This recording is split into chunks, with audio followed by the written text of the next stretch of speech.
Today, Ecuador's disappeared. Why have the armed forces disappeared people? The best answer I can give you is that they are doing it because they can. The country's military says it's fighting drug cartels, but in that fight, human rights groups say civilians are being taken too. I'm Kevin Hirten, and this is The Take.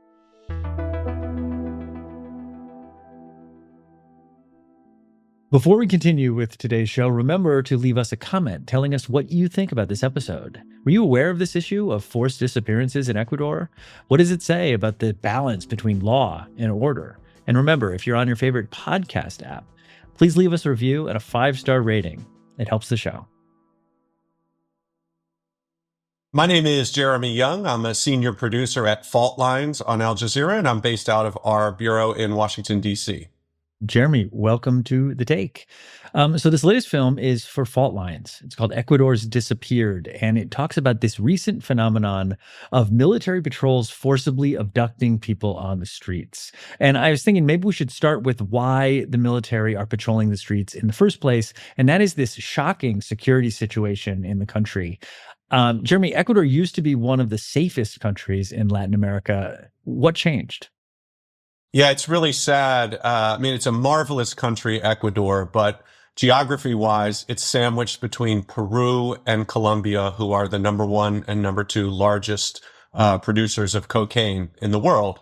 And what's happened essentially is that cartels have moved in from Mexico, as far away as Albania, to set up shop and control local drug trafficking routes.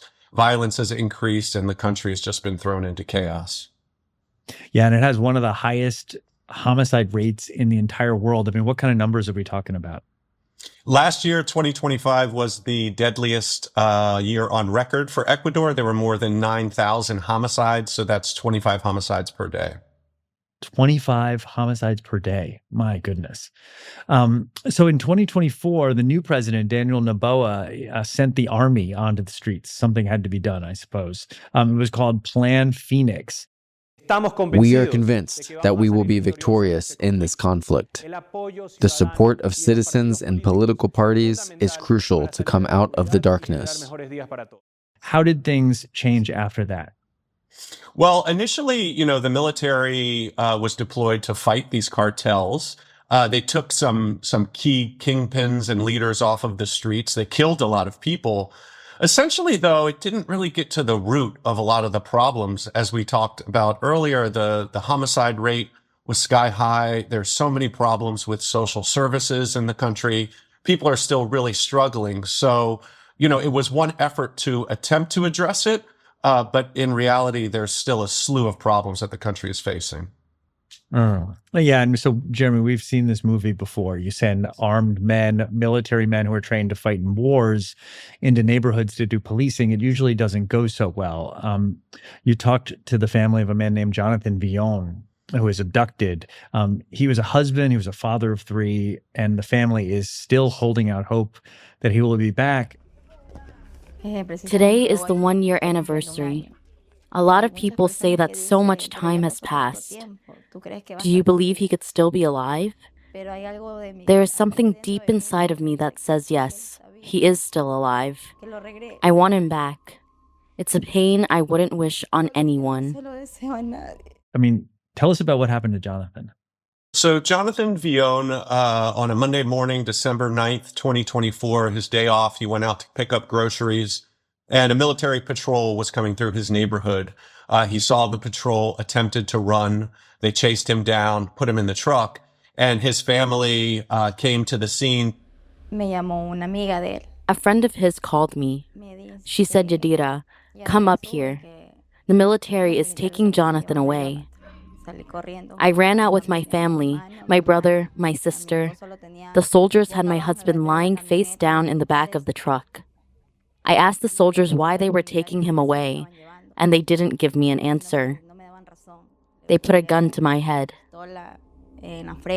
Eventually, they drove off with Jonathan in the back of the truck, and that was the last time that he's been seen. This neighborhood in Guayaquil, what is it like? I know you spent some time with the family there.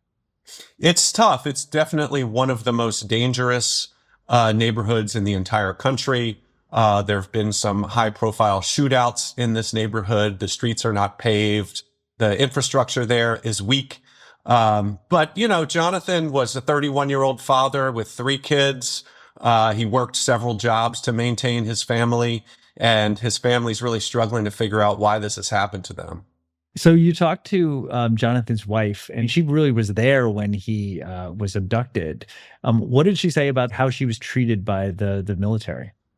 Yeah, Dira spent the entire day searching for Jonathan. They told her that he would be at one location. He wasn't. She spent the next few days searching constantly for him. She put in a complaint with the public prosecutor's office just 3 days later. They've done everything. They've searched all kinds of locations. They've searched in morgues. At one point, soldiers showed up in her neighborhood and told some of her neighbors that whoever has been looking for Jonathan should stop. So she took that as a threat, but she's continued with her complaint with the public prosecutor's office and is still advocating to try and locate him, to try and learn what happened to Jonathan. You spoke with Camila Ruiz Segovia of Amnesty International, and you kind of asked her directly why the military is doing this. It's one thing to be patrolling the streets, but taking people off the streets, people who are 31-year-old father of 3. What did she say about how this has changed the security situation in Ecuador and the cost of doing so? Well, Camila pointed out that in spite of these efforts, the homicide rate has gone back up. And so it hasn't actually worked if the goal of the Plan Phoenix is to decrease the violence. And, you know, I think one of the other questions that everybody asks is why? Like, why is this happening? You know, how could this phenomenon be taking place? And Camila says it's happening because they're letting it happen. The best answer I can give you is that they are doing it because they can. They are not following any sort of protocol. They have the backing of the president, and they know there's no accountability for the enforced disappearances. So they know they can act with impunity. But it's, you know, in the case of Jonathan Villon, for example, they have a video. There's a video of soldiers on the back of this truck with Jonathan in the bed of the truck. They have their face covered, so we can't identify exactly who they are, but you know, the family has the license plates of the truck. We know it's a municipal truck that the soldiers rented. So there's a ton of clues to follow up on. If we wanted to get to the bottom of what happened to Jonathan, it wouldn't be very difficult. Okay. And you did do an investigation and you did start to ask some of those questions. I'm going to ask you about this in a second, but I want to start with talking about a case that did finally break through and eventually led to some accountability on this issue of forced disappearances. And this one has become international news. Tell us about the Malvinas 4. So Las Malvinas is a neighborhood in the southern part of Guayaquil. It's a working class neighborhood. It's a poor neighborhood, but it's a lively neighborhood, and it's well known locally. What happened was this was actually the day before Jonathan Villon was disappeared, the Sunday evening, December 8th of 2024. And 4 boys, age 11 to 15, Afro-Ecuadorian boys, were coming home from playing soccer, and Air Force officers picked them up off the street, detained them, and drove them away in 2 trucks. The case got a lot of attention because prosecutors moved quickly. They obtained security camera footage. Surveillance video shows them being pulled off the street and beaten, then driven through Guayaquil in the back of 2 trucks. 2 of the boys, Ishmael and Josue, were Luis Arroyo's sons. They started hitting the children, hitting them with the rifle, stepping on their heads, putting them in wrestling holds. Then they took off their clothes and made them strip naked, and they threw all their clothes into the bushes. The boys' charred bodies were found 3 weeks later in a rural area outside of Guayaquil. And then the other thing that made this case just really tap into the zeitgeist, I think, with the age of the children, you know, as young as 11, as old as 15. I mean, these were children. And I think it was a situation that the country just couldn't look away from. At first, the military denied involvement, which I guess seems to be like the standard response. Why were they unable to maintain the usual wall of silence? Why do you think this case broke through and sparked calls for justice across the country? There were marches. Yeah, well, I mean, they also tried to make it seem like the children were criminals and that they were out doing something wrong. They shouldn't have been out that late at night. But it sort of quickly turned, and they were alerted to the presence of these bodies. The 4 bodies were found in a very rural area outside of Guayaquil, roughly like 2 to 3 weeks after they first went missing. And it just really captured the attention of the country. I mean, again, these were 4 Black teenagers, and there are racial justice issues in Ecuador that were tapped into, and people were angry. And I think having the videotape of them being taken away just really solidified for people that something really, really wrong happened here, and it's not something that the country could let go. And one of the chants was they were footballers, not terrorists. There was something about them playing football, them being so young, the pictures, they really did look like children. I mean, this is not what they signed up for when they wanted to get, drug dealers off of the streets. Jeremy, the military said that they didn't actually kill the kids, that they just left them in the middle of nowhere, but that really didn't cut it. And there was a full trial. What happened at the trial? Yeah, so it's really interesting. The Air Force officers were actually tried for the forced disappearance of the boys, not their murder. And just to give you a sort of a further definition of a forced disappearance, this is when an agent of the state denies liberty of somebody and refuses to cooperate in the investigation. So it has a very specific definition to it. And ultimately, about a year after the boys' bodies were originally found, 16 Air Force officers were convicted. 5 of them cooperated with the prosecutors and received a sentence of about 30 months, and 11 who did not received a sentence of more than 30 years. So within the context, and remember, there's a history of forced disappearances in Latin America, Argentina, Brazil, Chile. It's rare to have these kinds of convictions come through on these cases. And it's a really big inflection point for the country. Yeah, I mean, the guilty verdict was huge news because it showed that justice is possible, but yet it still remains like out of reach for so many families like, Jonathan Villon's family. So you and your team got your hands on a case file that shows pretty emphatically that the military was lying about having no patrols in the area the day of Jonathan's disappearance.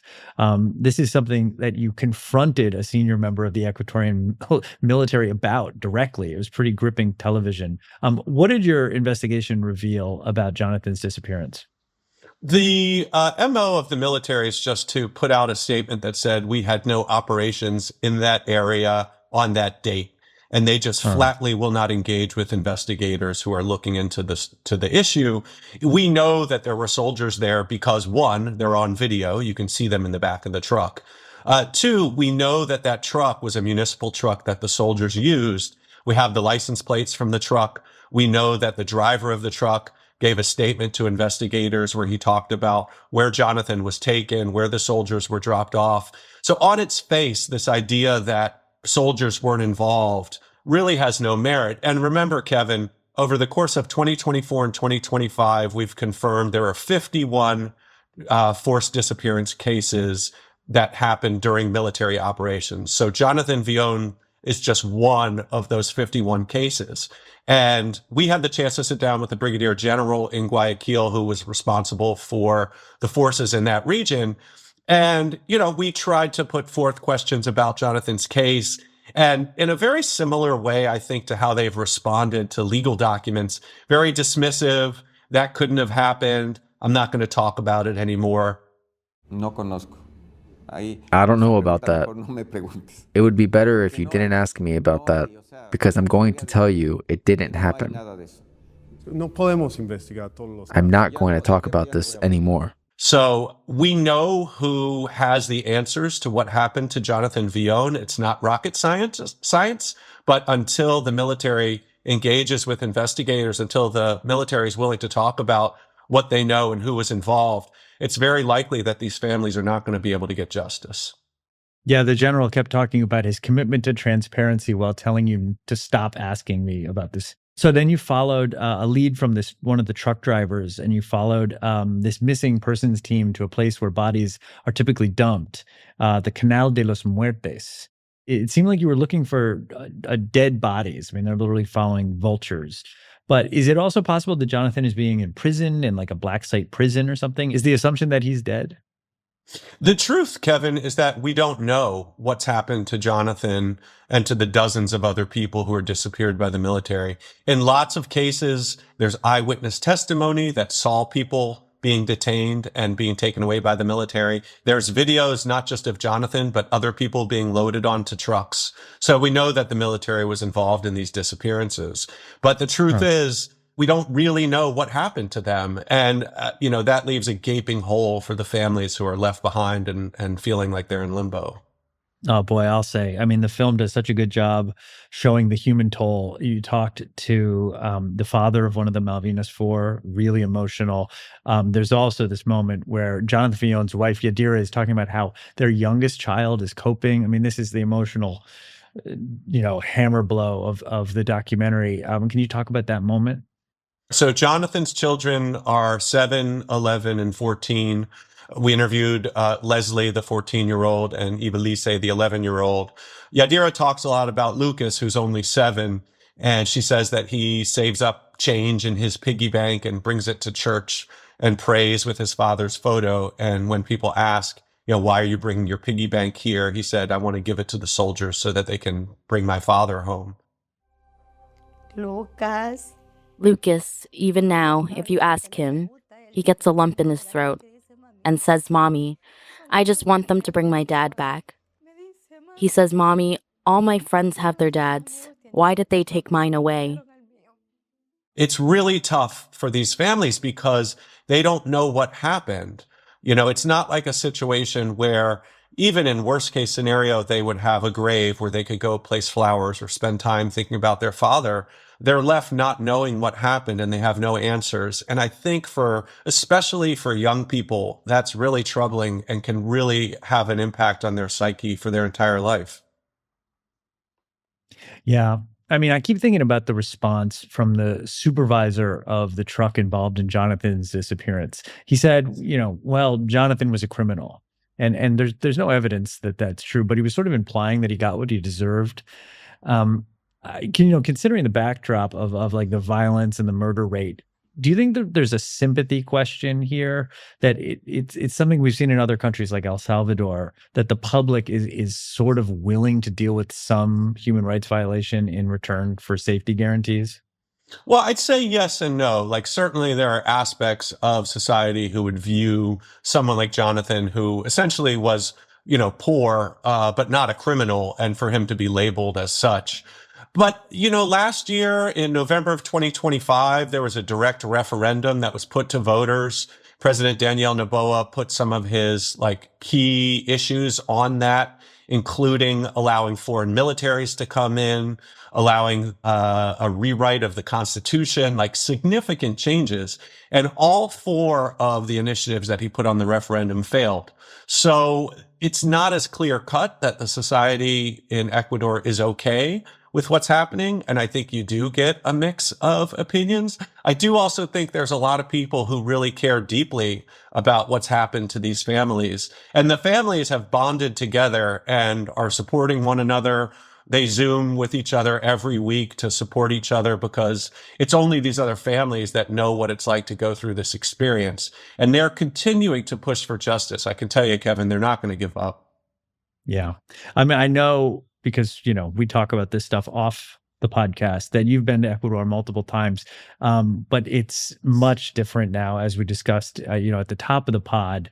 Can you talk just about some of the challenges of reporting this story? Because you have this government that is extremely hostile to you, and then you also have all these cartels and the security situation. Like, how is doing this story different than some of the others that you've done? Yeah, I mean, even, for example, one evening we planned to go out and film at homicide scenes. So we would sort of get a phone call to let us know that there was a shooting in one location. The first location was less than 5 minutes away from our hotel. And we showed up at this scene where police are blocking this off. Families are crying. And then we leave that scene and we travel to another scene that is in a totally different neighborhood, but a similar vibe and a similar scene that was playing out. It's a difficult environment to work in. And, it's very challenging for a lot of different reasons. But at its core, we were able to spend time with these families, get to know them. They got to know us. And I can tell you that we're going to continue reporting on this story and reporting on their efforts to seek justice for the loss of their loved ones. Right. I mean, look, the issue of these disappearances has become a nationally charged issue and now an internationally charged issue. I mean, we're highlighting it here on Al Jazeera. You guys documented 51 people who have been forcibly disappeared since the military took over the streets. The film sort of ends on an unsatisfying feeling. You're with Jonathan's wife at the Canal de las Muertes. She's still searching for answers she might never get. But there's also a little bit of an arc of history bending towards justice aspect, because it does appear that this practice of disappearances has largely ceased in the wake of the Malvinas case. How do you feel at this stage? It's interesting. There's a lot going on. Recently, Democratic lawmakers here in the United States sent a letter to the Pentagon about U.S. military cooperating with the Ecuadorian military and some of the issues that they raised, including human rights violations. I find it hard to believe that they're going to be able to sweep this under the rug. There's just too many people involved. There's too much evidence. There's too much advocacy at the back of these families. International human rights organizations like Amnesty International, local human rights organizations like CDH in Guayaquil has been advocating for these people, and they're going to keep fighting till they learn what happened. So I don't know, Kevin. I can't tell you exactly how things are going to play out, but I think people are going to continue to seek justice. And I think at some point, something's got to give. Yeah. And knowing you the way I do, I know you're never going to give up on this story either. Jeremy Young, thank you for coming on The Take. Thank you for having me, Kevin. It was a pleasure.